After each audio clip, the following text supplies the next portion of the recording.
Hey folks, Dr. Mike here for Renaissance Periodization. Training principle number 4, SRA, stimulus, recovery, adaptation. The formal definition is something like this. The training process begins with the presentation of a stimulus,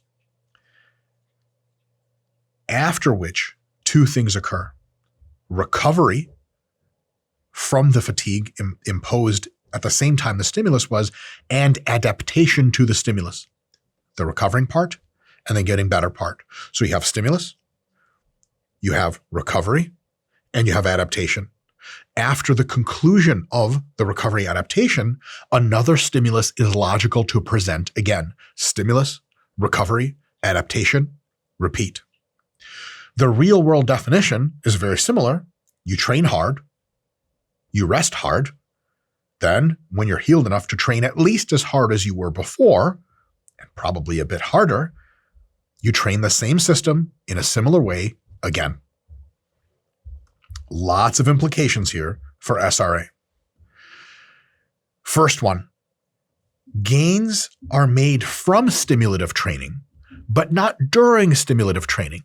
They're actually made in the period after it, during the recovery adaptive phase. This is critical to understand because if you understand the importance of the recovery adaptive phase, that you actually make the gains there, you're going to be able to direct your clients and your athletes to understand that yes, going hard in the gym is very important, but staying up till odd hours, not eating enough, not resting enough, doing other crazy stuff in the interim is no good. That time spent outside of the gym is the improvement time. Yes, it's important to go hard in the gym, but it's important to take care of yourself and set up the best recovery adaptation outside of the gym. True athletes, the most hardcore dedicated people, live on a 24-hour demand clock. Every single hour of their day is either spent training or recovering and adapting to the training, from recovering from adapting to.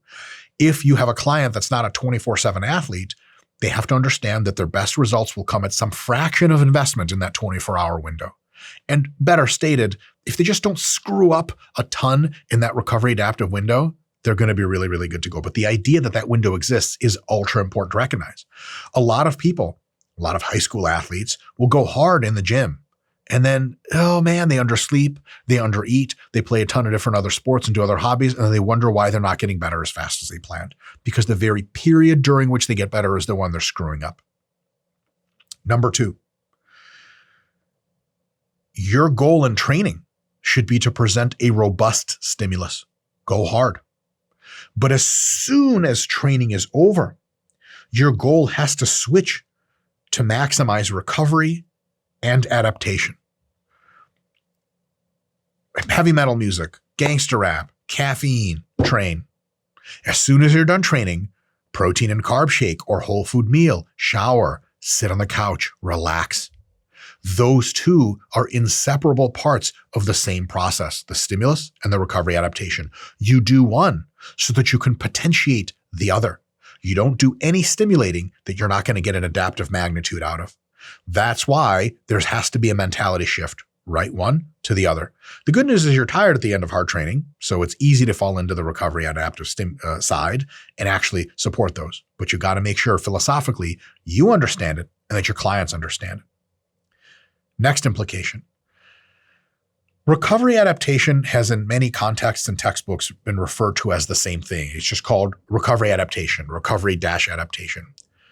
And that has a lot of merit because the pool of resources from which your body draws both its ability to recover and its ability to get better is much of the same stuff.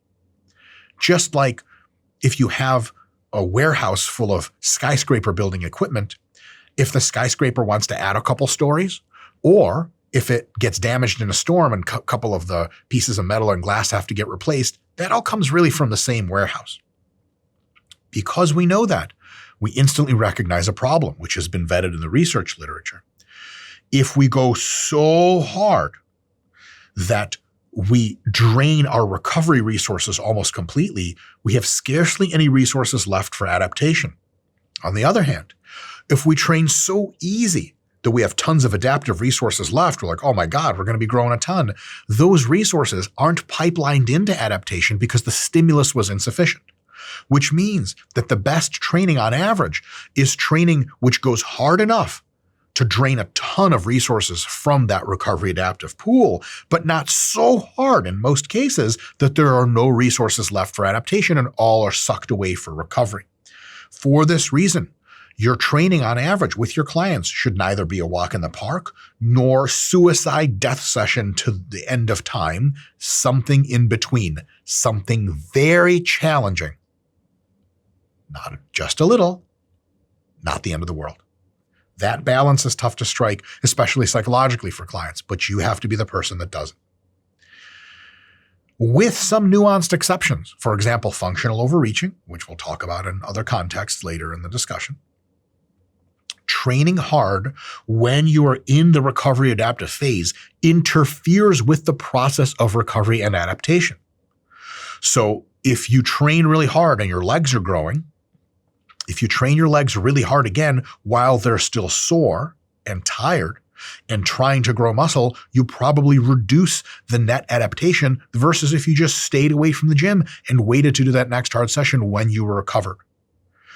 Because of the fact that your goal in training has to be a robust stimulus and then you have to back off and recover and adapt. And because of the fact that training hard during the time of recovery adaptation is a bad deal, we get point number 5, which is the SRA principle establishes, it gives birth to, it discovers for us what's called the session rest session paradigm. It is not an obvious paradigm if you think about it. It's obvious to you now because you've been exposed to training media for so much time. It's also because you've just lived in the modern world and we've been watching sport movies which have accepted this paradigm. But back in the day, lifters, when they used to train in the 20s, 30s, 40s, and 50s in the United States, for example, some of these lifters would kind of live close to the training hall or let weights in their backyard. And every now and again when they felt good, they'd go and lift some weights and then rest and lift some weights and rest. They kind of just sort of trained whenever and recovered whenever. We know now that that is not the optimal approach. We know that their training has to occur in clusters.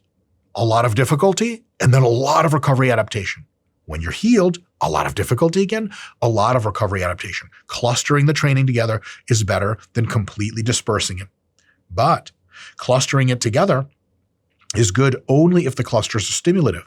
If you have 2 clusters together that are both stimulative, doing them at the same time can result in such a low stimulus because you get so tired that it's better to pull them apart. That session rest session paradigm reveals itself once again. So for example, if you want to train 3 days a week with a client, and this may actually come up in your personal training practice, it has in mine, Monday, Wednesday, Friday is a pretty good way to do it. Why? You train hard on Monday, Tuesday is for recovery adaptation, Wednesday is stimulus, Thursday is recovery adaptation, Friday stimulus, Saturday, Sunday recovery adaptation, and then you repeat. Works perfectly fine. What about this? 3 days a week, except it's Monday, Tuesday, and Wednesday that you train.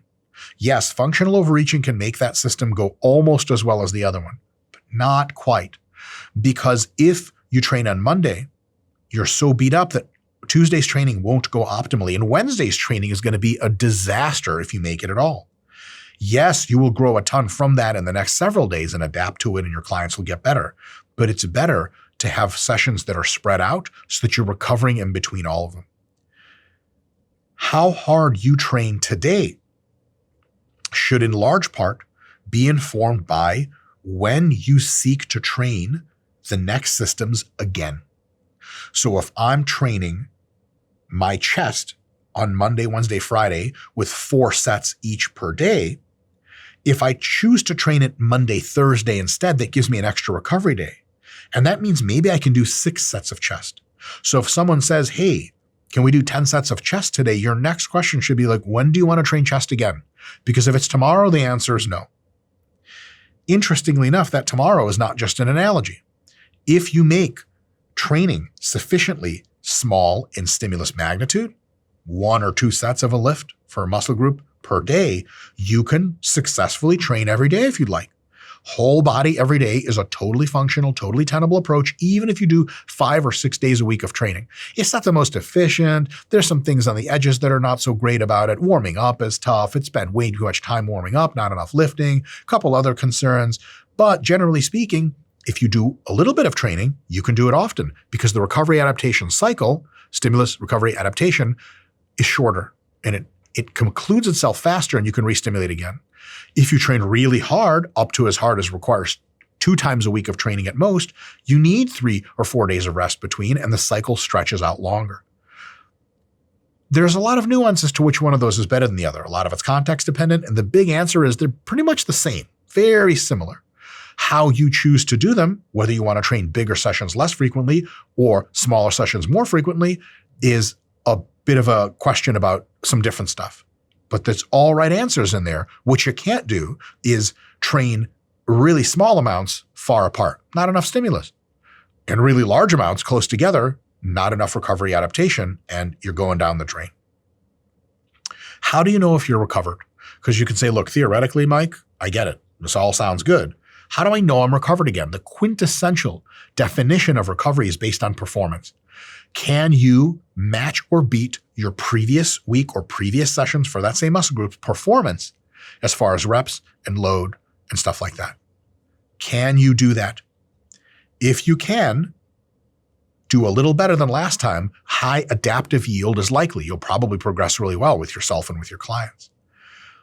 If you're still so beat up, so under-recovered that you fail to surpass your prior session's performance, there is a chance that you're either training too hard in any given session, you just went too hard last time, or your sessions are too close together and you need to think about either reducing the difficulty of training per session or pull the sessions apart to have a slightly lower frequency of training.